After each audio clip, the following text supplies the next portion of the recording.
Summary of the life and career of Mark Twain, the father of modern American literature. Chapter 1, Childhood by the Mississippi. Samuel Langhorne Clemens, later known by his pen name Mark Twain, was born on November 30, 1835, in Florida, Missouri. The sixth child in a family of 7 siblings, only 3, Orion, Pamela, and Margaret, survived to adulthood alongside him. Young Samuel grew up in the town of Hannibal on the banks of the Mississippi River, a peaceful yet turbulent setting. The docks, the river, and wandering storytellers ignited in him a spark of adventure and a vivid imagination. After his father's death when he was just 11, Samuel had to leave school to work as a printer's apprentice and later at local newspapers, including one run by his brother Orion, who would significantly influence his early steps in journalism. His years in printing and journalism honed Samuel's observational skills, enriched his vocabulary, and developed his lively storytelling style, elements that shaped Twain's later literary voice.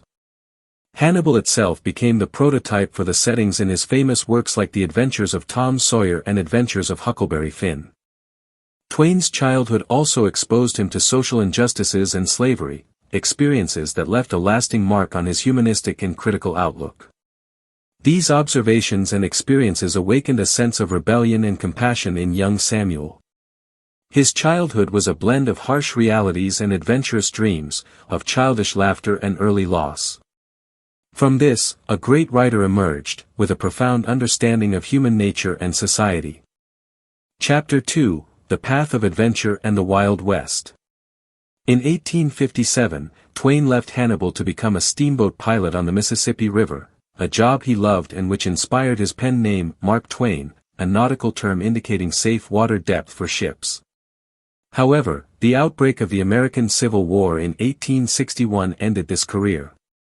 Twain briefly joined a Confederate militia for about 2 weeks but soon abandoned it due to its disorganization and his aversion to war.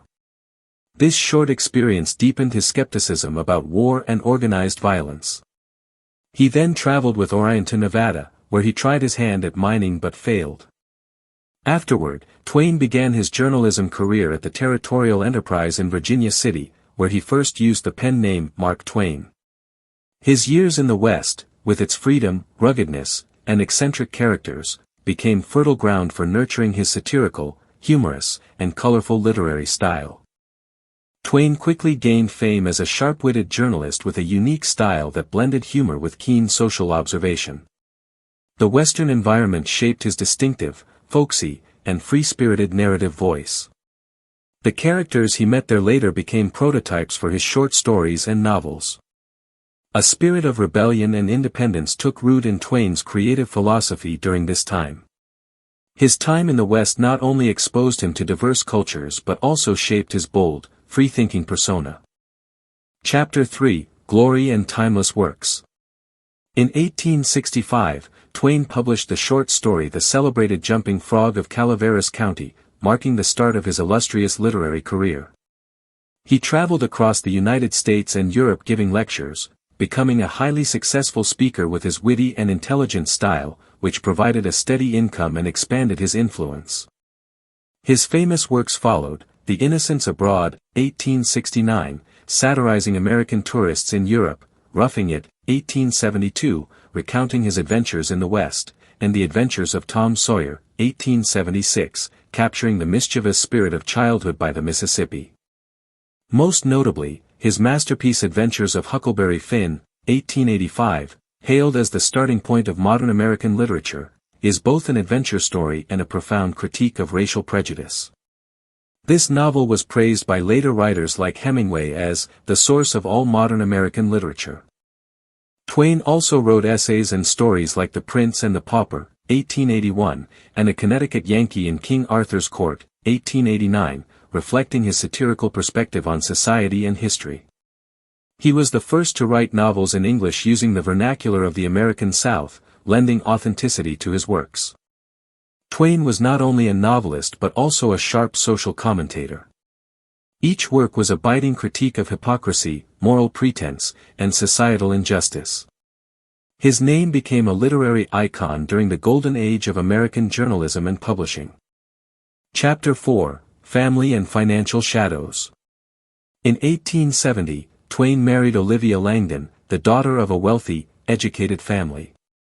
They had 4 children, Langdon, who died young, Susie, Clara, and Jean. Only Clara survived to adulthood. The Twain family lived in Hartford, Connecticut, in a grand mansion where he wrote many of his major works. However, Twain invested in several failed business ventures, particularly the Page typesetting machine, leading to a severe financial crisis. He declared bankruptcy but resolved not to evade his debts. Twain embarked on worldwide speaking tours to repay his creditors, traveling to England, India, Australia, New Zealand, South Africa, and more. His lectures, always engaging, charming, and satirical, generated significant revenue, enabling him to clear his debts honorably. His speaking career not only saved him from financial ruin but also solidified his global reputation. Twain became a media icon, frequently appearing in newspapers and beloved by the public for his humor and sharp wit.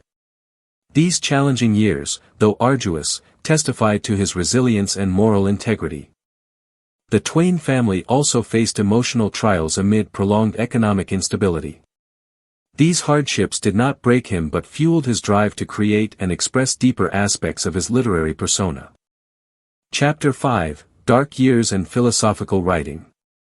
In his final years, Twain endured profound losses. His wife passed away in 1904, his daughter Susie died of illness in 1896, and his daughter Jean died in 1909.